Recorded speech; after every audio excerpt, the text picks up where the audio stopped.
सब कोई अगर ऐसा सोचेगा तो डेवलपमेंट किसका होगा, देश का होगा। Out of 140 plus population only 3 to 4% are paying the taxes. तो वो 3 to 4% जो पॉपुलेशन है वो पूरे देश का बर्डन उठा रहा है। बट चाइना आगे क्यों है? बिकॉज वो पॉपुलेशन को एज अ अपॉर्चुनिटी ट्रीट करता है। Hello everyone, welcome back to our channel Edonomics classes. बच्चों, आज हम लोग फोर्थ सेमेस्टर का डायरेक्ट टैक्स का जो सेकंड पोर्शन है उसके बारे में डिस्कस करने वाले हैं। आप लोगों ने थर्ड सेमेस्टर में डायरेक्ट टैक्स का बाकी रिमेनिंग जो चैप्टर्स था डायरेक्ट टैक्स के अंदर में, जिसमें आपका हेड्स ऑफ इनकम के बारे में आपका कॉन्सेप्ट अवेलेबल था, वो आप लोगों ने पढ़ाई किया हुआ है, जिसके अंदर में salary, house property, PGBP, capital gain and other source था। इन पांचों हेड्स के अलावा आप लोगों ने स्पेशल प्रोविजन पढ़ा होगा, set of and carry forward of losses and clubbing of income.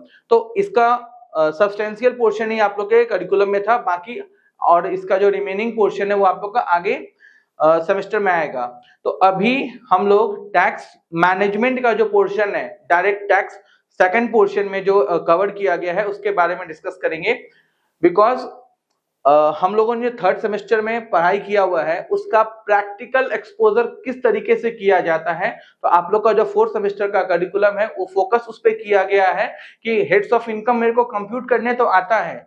आप सब ने थर्ड सेमेस्टर में पढ़ाई किया होगा, सबको मोर और less salary, house property, PGBP, capital gain calculate करना आता होगा। तो जब आपको ये सब कुछ कैलकुलेट करना, कंप्यूट करना आता है, तो इसका प्रैक्टिकल एक्सपोजर किस तरीके से हम लोग ई फाइलिंग ऑफ रिटर्न में करते हैं, सेमेस्टर 4 आपका उस पर फोकस करता है। इसीलिए आपका जो करिकुलम है उसमें सेग्रीगेशन किया गया है कि एक पोर्शन टैक्स मैनेजमेंट को लेकर के है और एक पोर्शन आपका ई फाइलिंग को लेकर के है, कि आप लोगों ने जो हेड्स ऑफ इनकम पढ़ा है उसका प्रैक्टिकल एक्सपोजर किस तरीके से किया जाएगा वो चीज आपको सीखना है। ठीक है, हम लोग इसी पोर्शन में कैलकुलेट करना सीखते हैं। कॉन्सेप्ट ऑफ इंटरेस्ट कैसे कैलकुलेट करते हैं, जब हम लोग सपोज टैक्स ज्यादा पे कर देते हैं तो मेरे को रिफंड आता है, तो रिफंड विथ इंटरेस्ट आता है, या फिर अगर हम कम टैक्स पे करते हैं in the process of self assessment tax या रेगुलर असेसमेंट अंडर सेक्शन 140 या 139 में जो हम लोग कंप्यूट करते हैं, हम लोग अगर एक्सेस टैक्स पे कर देते हैं या फिर हम लोग कम टैक्स पे करते हैं, तो इन केस ऑफ रिफंड हमको क्या मिलता है, in case of access payment अपने को कितना इंटरेस्ट पे करना पड़ता है। इसके अलावा हम लोग अगर ड्यू डेट में फाइलिंग नहीं करते हैं तो अपने को कितना फाइन पे करना पड़ता है अंडर सेक्शन 234F।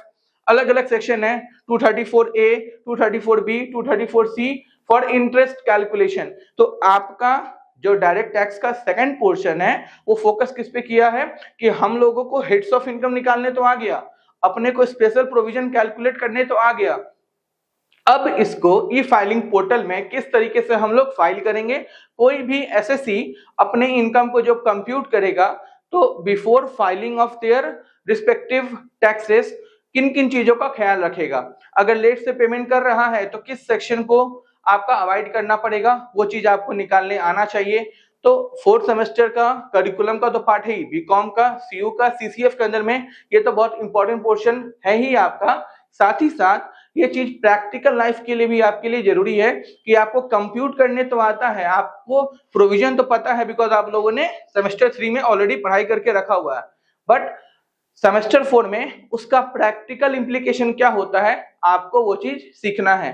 तो अभी हम लोग क्या डिस्कस करेंगे कि टैक्स प्लानिंग क्या होता है, टैक्स अवॉइडेंस क्या होता है, टैक्स इवेशन क्या होता है। तो सिंपल भाषा में समझाते हैं, टैक्स प्लानिंग हो गया आपका कि हम लोग टैक्स को प्लान कर रहे हैं। टैक्स प्लान कैसे करते हैं, गवर्नमेंट ने अपने को बहुत सारा ऐसा इन्वेस्टमेंट अपॉर्चुनिटी दे करके रखा हुआ है कि आप अगर रिस्पेक्टिव सेक्टर्स में पैसा इन्वेस्ट करते हो तो यू कैन क्लेम डिडक्शन। तो आप लोगों का डिडक्शन वाला पोर्शन भी इसी करिकुलम का पार्ट है, मतलब फोर्थ सेमेस्टर में ही आपको डिडक्शन वाला चैप्टर ही भी कवर करना है। तो याद कीजिएगा, जब हम लोग सेमेस्टर 3 में टोटल इनकम कैलकुलेट करते थे तो वहां पे आपका डिडक्शन में पोर्शन आता था, डिडक्शन अंडर चैप्टर 6 से 80C to 80U। तो 80C to 80U क्या था, डिडक्शन का प्रोविजन था आपका। तो 80C के अंदर में हम लोग जो इन्वेस्टमेंट करते हैं LICs में, या फिर और भी कोई गवर्नमेंट का जो अपॉर्चुनिटी दिया हुआ है रिगार्डिंग ग्रांट्स या फिर NPS स्कीम, तो अलग अलग सेक्शन था, या मेडिक्लेम का 80D था आपका, समझ में आ रहा है? तो ये सारा पोर्शन आप लोग का हम लोग पढ़े थे सेमेस्टर 3 में, बट अब डिडक्शन चैप्टर फुल फ्लेजेड आपको पढ़ना है सेमेस्टर 4 में। तो डिडक्शन कहाँ पे कितना क्या लगाना है, फिर हम लोग ये जो डिडक्शन को इम्प्लीमेंट करते हैं वो किस तरीके से आपका इम्प्लीमेंट करेंगे फाइलिंग करते वक्त, ये सब कुछ पढ़ना है अपने को। तो जो टैक्स प्लानिंग होता है, टैक्स प्लानिंग क्या होता है कि जो जो डिडक्शन गवर्नमेंट ने मेरे को अलाउ करके रखा हुआ है उस रिस्पेक्टिव डिडक्शन के हिसाब से मैं अपना इन्वेस्टमेंट प्लान करूंगा और उसी प्लानिंग के हिसाब से मैं टैक्स को अपने बर्डन को टैक्स लायबिलिटी को क्या करूंगा, रिड्यूस करूंगा। तो टैक्स प्लानिंग कहीं भी आपका इलीगल नहीं है, ये गवर्नमेंट के द्वारा दिया हुआ अपने हमारे पास क्या है ऑप्शन अवेलेबल है कि we can reduce the burden of taxes. तो ये हो गया बात टैक्स प्लानिंग का। अब अगर हम लोग बात करें टैक्स अवॉइडेंस का, तो टैक्स अवॉइडेंस क्या होता है कि हम लोग आपका इनकम टैक्स के लूप होल को यूज करके जो भी आपका कमियां हैं हमारे आपका डायरेक्ट टैक्स में, जो भी कमी है उस कमी को उपयोग करके क्या करते हैं, टैक्स के बर्डन को कम करने का कोशिश करते हैं। तो ये भी आपका इलीगल नहीं है, बट यहाँ पे हम लोग क्या कर रहे हैं, मिसयूज कर रहे हैं। बिकॉज जो लॉ मेकर है वो भी तो इंसान ही है, तो उससे जहां जहां गलती हुआ है तो हम लोग एज एसएससी उसी लूप होल को खोज करके उस पर्टिकुलर लूप होल का एडवांटेज उठाने का कोशिश करते हैं और अपने टैक्स बर्डन को कम करने का कोशिश करते हैं। That is what tax avoidance. And जो लास्ट टॉपिक बोले हम टैक्स इवेशन, तो इवेशन का मतलब ही क्या होता है, चोरी करना। तो जब हम लोग आपका अननेसेसरी एक्सपेंस दिखा करके या अननेसेसरी आपका इन्वेस्टमेंट दिखा करके या फिड्यूशियरी क्लेम करके या फेक बिल रेज करके हम लोग अगर अपना इनकम टैक्स रिटर्न फाइल करते हैं, दाखिल करते हैं, उस प्रोसेस को क्या बोलते हैं हम लोग, टैक्स इवेशन। तो tax planning, tax avoidance, tax evasion. तो प्लानिंग क्या हो गया, हम लोग को गवर्नमेंट ने बोला है कि अगर इस तरीके से आप अपना इन्वेस्टमेंट प्लान करोगे तो आपको ये सब छूट मिलेगा। तो ये क्या है, गवर्नमेंट अलाउ कर रहा है। टैक्स अवॉइडेंस क्या है कि हम लोग आपका इनकम टैक्स एक्ट का लूप होल का उपयोग करके क्या कर रहे हैं, टैक्स बर्डन को कम कर रहे हैं। और टैक्स इवेशन क्या हो गया, हम लोग टैक्स का चोरी कर रहे हैं while producing fiduciary documents. Clear है? तो ये मतलब हो गया tax planning, tax avoidance, tax आपका इवेशन का।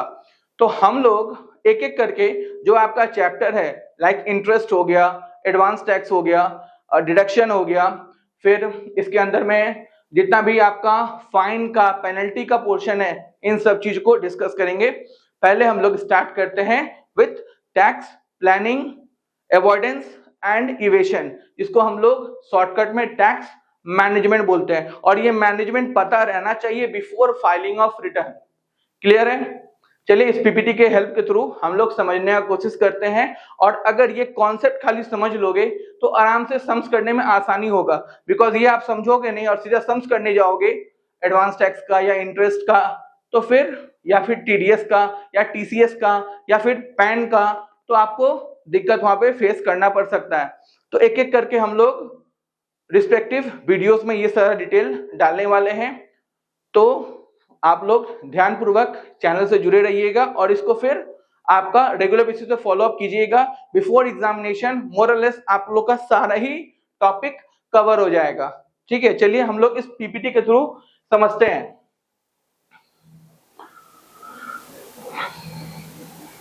क्या लिखा हुआ है, अ tax is a fine for doing well.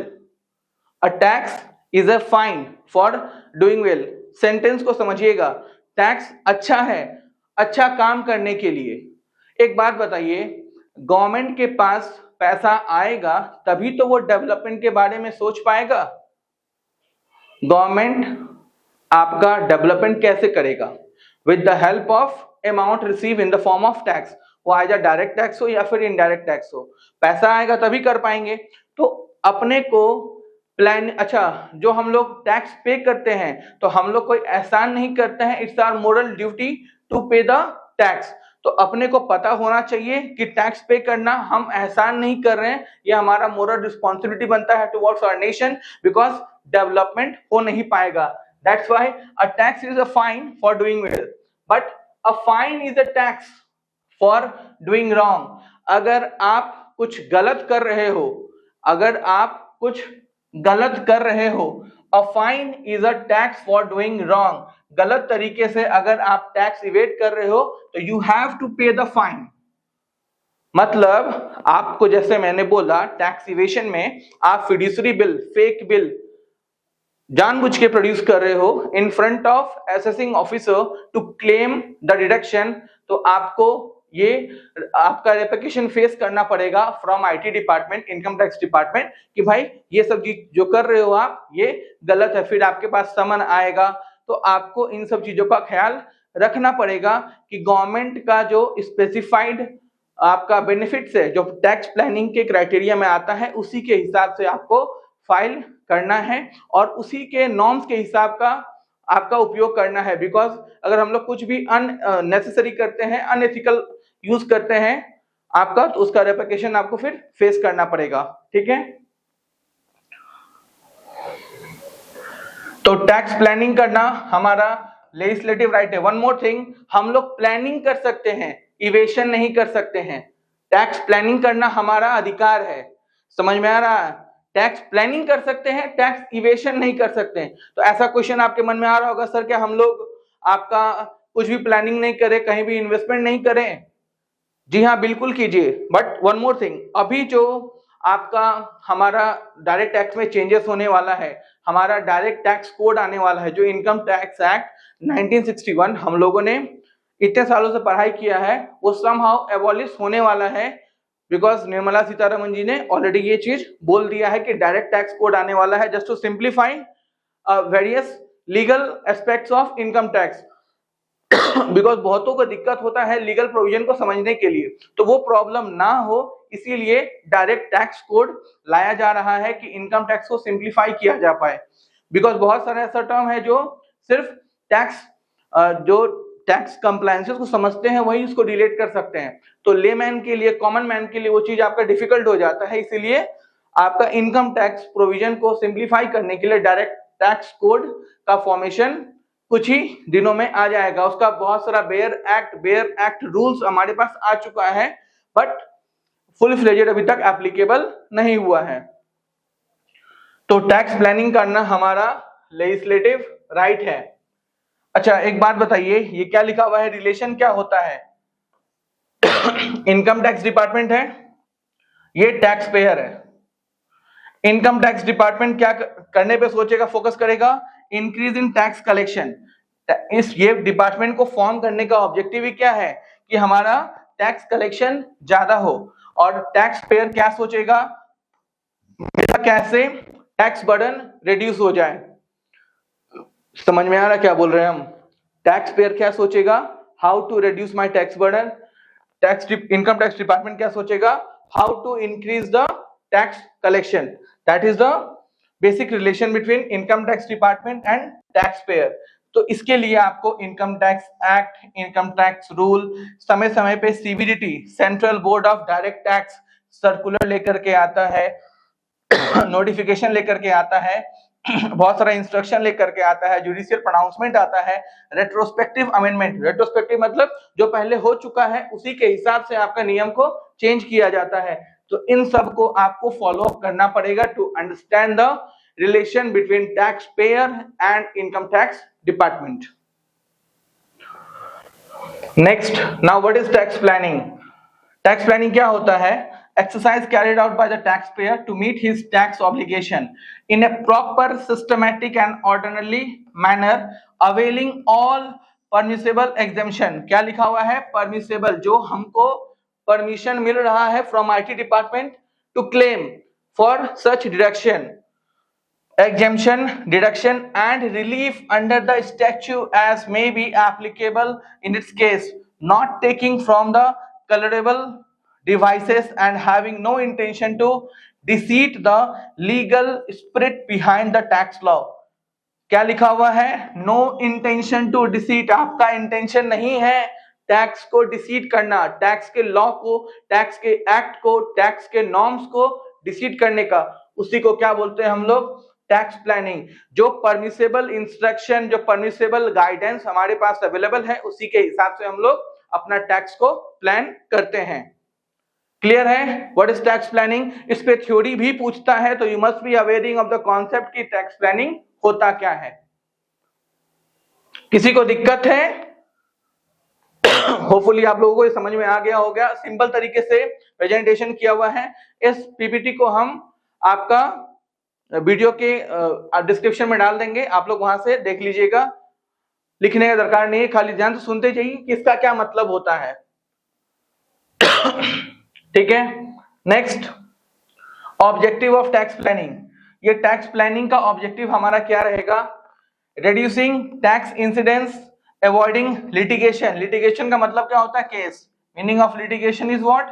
Cases. तो अपने को केसेस को अवॉइड करना है कि भाई टैक्स प्लानिंग करना है, टैक्स अवॉइडेंस या इवेशन पे ध्यान नहीं देना है।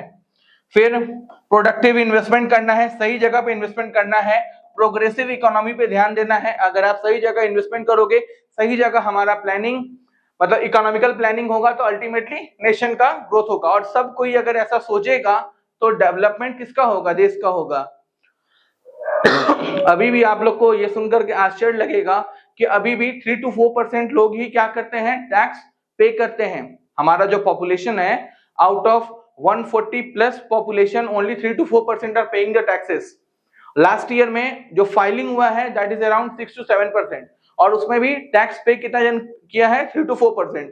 तो वो 3 to 4% जो पॉपुलेशन है वो पूरे देश का बर्डन उठा रहा है। अगर इस तरीके से सब कोई प्लानिंग करने लगेगा सही तरीके से, तो हमारे देश का ग्रोथ काफी ज्यादा अच्छे से हो पाएगा। बिकॉज हम लोग पॉपुलेशन को एज अ बर्डन ट्रीट करते हैं, बट चाइना आगे क्यों है? बिकॉज वो पॉपुलेशन को एज अ अपॉर्चुनिटी ट्रीट करता है, उसके हिसाब से स्किल डेवलपमेंट में फोकस करता है। तो सही तरीके से अपने को गाइडेंस को प्रोवाइड करना पड़ेगा कि हम लोग इकोनॉमिकल डेवलपमेंट पे फोकस कर पाए, इकोनॉमिकल प्लानिंग कर पाए, प्रोग्रेसिव इकोनॉमिकल प्लानिंग कर पाए। Now after objective of tax planning, ये कुछ केस है आपका 1995 में आया था। Colorable device cannot be part of the tax planning, and it is wrong to entertain the belief that it is honorable to avoid payment of tax by restoration to dubious method। मतलब कुछ भी ऐसा काम नहीं करना है that leads to what? Suspicious, कि भाई ये चीज होना चाहिए था या फिर नहीं होना चाहिए था, तो उस चीज को हम लोग कंडेम करेंगे, उस चीज को हम लोग अवॉइड करेंगे। ठीक है, तो ये आपका McDowell company limited versus CTO का एक केस सुप्रीम कोर्ट में आया था regarding tax planning. Next, what is tax avoidance? Tax avoidance क्या होता है? प्लानिंग टू रिड्यूस और negating tax liability legally permissible ways, takes into accounts loophole of law. पहले बोला मैंने क्या? हम लोग लॉ के लूप होल का उपयोग करके टैक्स को क्या करने का कोशिश करते हैं? बर्डन को कम करने का कोशिश करते हैं। Tax hedging with in the framework of law, intentional tax planning before actual tax liability, it has legal sanction. मतलब आप ये काम लीगली कर सकते हो, ये सैंक्शन मिल जाएगा आपको। क्यों? बिकॉज आपने टैक्स के लूप होल का उपयोग करके क्या किया है? टैक्स बर्डन, टैक्स लायबिलिटी को कम करने का कोशिश किया है। उसी को क्या बोलते हैं हम लोग? आपका टैक्स अवॉइडेंस। हम लोग अवॉइड करने का कोशिश कर रहे हैं, ये प्लानिंग नहीं हो रहा है, ये अवॉइडेंस हो रहा है, because we are using the loophole of the law.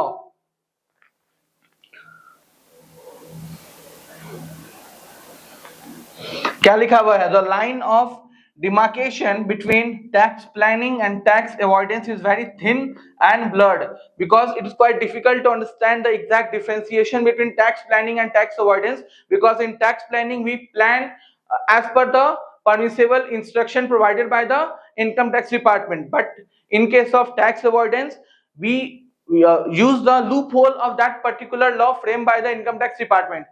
तो more or less चीज सिमिलर ही है, बट वहां पे लूप होल का यूज कर रहे हैं, और हम लोग प्लानिंग में क्या करते हैं? जो परमिसेबल अपने को ऑप्शन दिया गया है उसका हम लोग यूज करते हैं। ठीक है,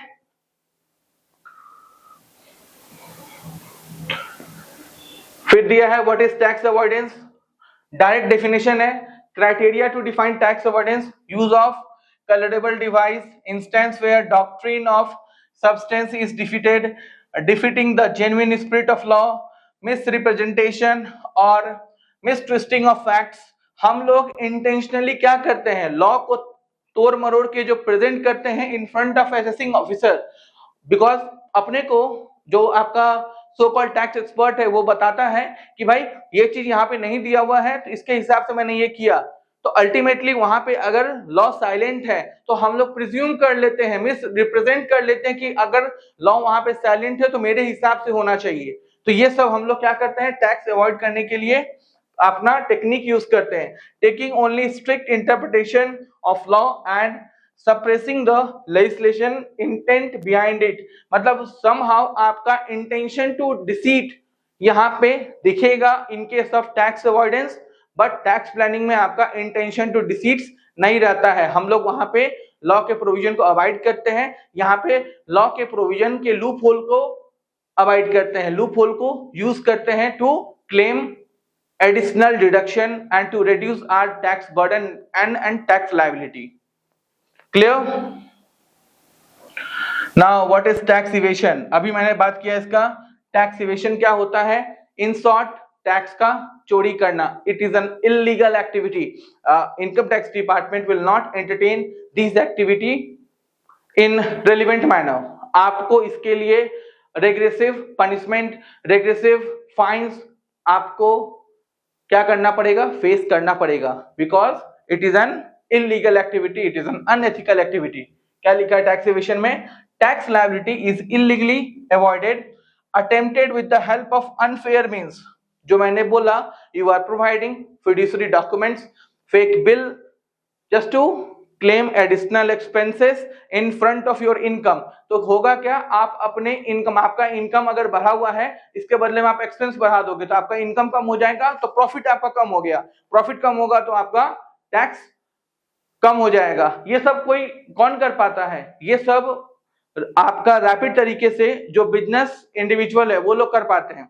सैलरीड वाले बंदे के लिए करना पॉसिबल नहीं हो पाता है, बिकॉज टीडीएस कट के आता है, तो टीडीएस में आपके पास इतना ऑप्शन नहीं है कि आप फिड्यूशियरी डॉक्यूमेंट्स आपका डाल पाओगे। बट जितने भी आपका सेल्फ एम्प्लॉयड या बिजनेस इंडिविजुअल होते हैं वो लोग अपने बिजनेस के एक्सपेंस को क्या करते हैं, आपका इनहेंस कर देते हैं। तो अगर अपने एक्सपेंस को इनहेंस करेंगे तो उनका जो इनकम बढ़ा हुआ था वो क्या होने लगेगा, रिड्यूस होने लगेगा, और प्रॉफिट भी कम हो जाएगा।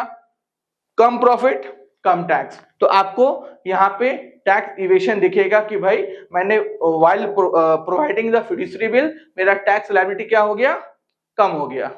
ठीक है।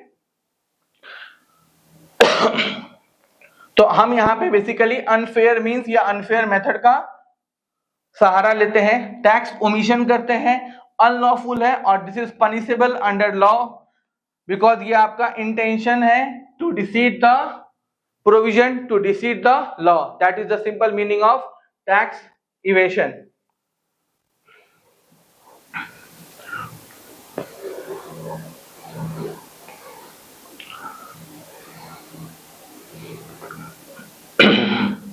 उसके बाद टैक्स प्लानिंग के बारे में दिया हुआ आपका फिर से, tax planning should not be done with an intent to defraud the revenue through all transaction entertained into by an SSC taken individually could be legally correct, yet on the whole these transactions may be devised to defraud the revenue। Thus planning for tax should be correct both in form of and substance। तो tax planning कहीं भी गलत नहीं है। मेरा आपका tax planning का क्या क्या एरिया रहेगा, मैनेजमेंट का डिसीजन, टैक्स का कंप्यूटेशन, टैक्स का कंप्लायंसेस एंड टैक्स का payment. This area must be covered in the process of tax planning।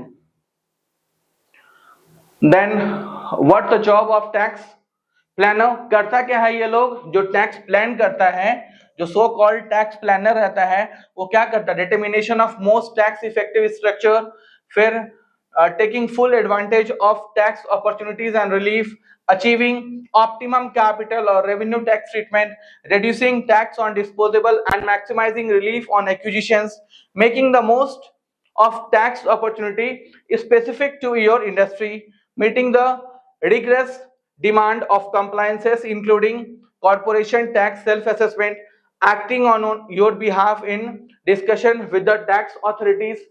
somehow ये घुमा फिरा के क्या बता रहा है कि जो टैक्स प्लानर रहता है, जो जो अपॉर्चुनिटी अवेलेबल है एज पर लॉ उसका फुल यूटिलाइजेशन करता है कि भाई जहां जहां ऑप्शन है, जहां जहां अपॉर्चुनिटी है, जहां जहां टैक्स स्ट्रक्चर डिजाइन फिट बैठता है, अपने को उसका एडवांटेज गेन करना है फॉर आवर क्लाइंट्स। क्लियर है? तो टैक्स प्लानर का काम यही होता है।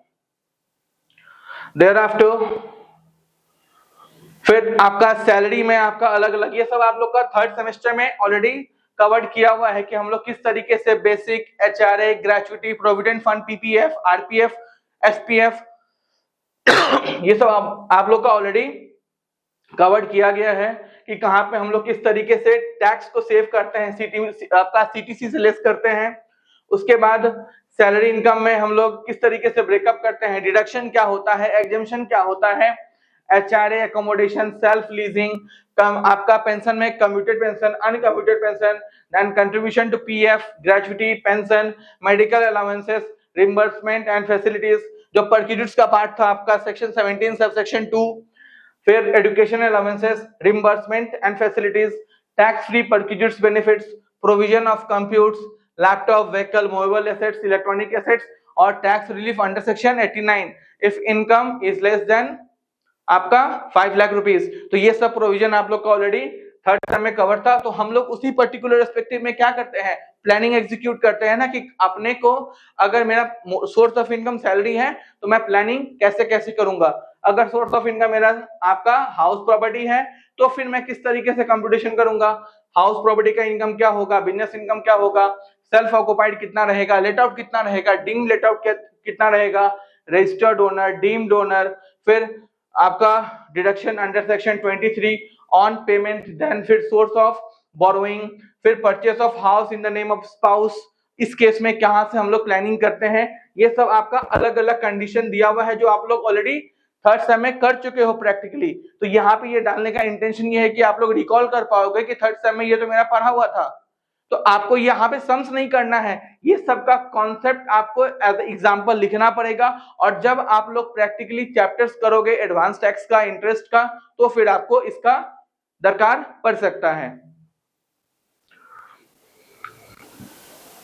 Then management decision, selection of types of industry, location, फिर कॉर्पोरेट मर्जर, एमलगेमेशन, फिर आपका प्रोक्यूरमेंट ऑफ फिक्स एसेट्स, आपको खरीदना है, परचेस करना है, खुद का प्रॉपर्टी पे बिजनेस करना है, लीज लेके करना है, आपका रेंट लेके करना है, ये सब कुछ डिसीजन किसका रहता है, मैनेजमेंट का डिसीजन रहता है। फिर टैक्स कंप्यूटेशन कैसे करते हैं, मेरे को एप्रोप्रिएट एग्जेम्पशन क्लेम करना है, claiming of deduction under respective heads of income, कहां पे कितना मेरे को डिडक्शन क्लेम करना है, मेरा रेवेन्यू कितना है, मेरा कैपिटल कितना है, मेरा booking of expense in appropriate heads of accounts, capitalisation of assets, claiming deduction in respect of depreciation, advantage of unabsorbed depreciation, bad debts, tax benefit, ये सब काम जब हम लोग टैक्स कंप्यूट करते हैं, ये सारा काम एज अ टैक्स प्लानर करना पड़ता है।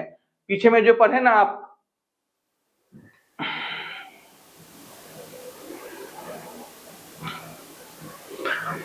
क्या क्या एरिया है आपका टैक्स प्लानिंग का, पहला मैनेजमेंट डिसीजन, फिर टैक्स कंप्यूटेशन, ठीक है।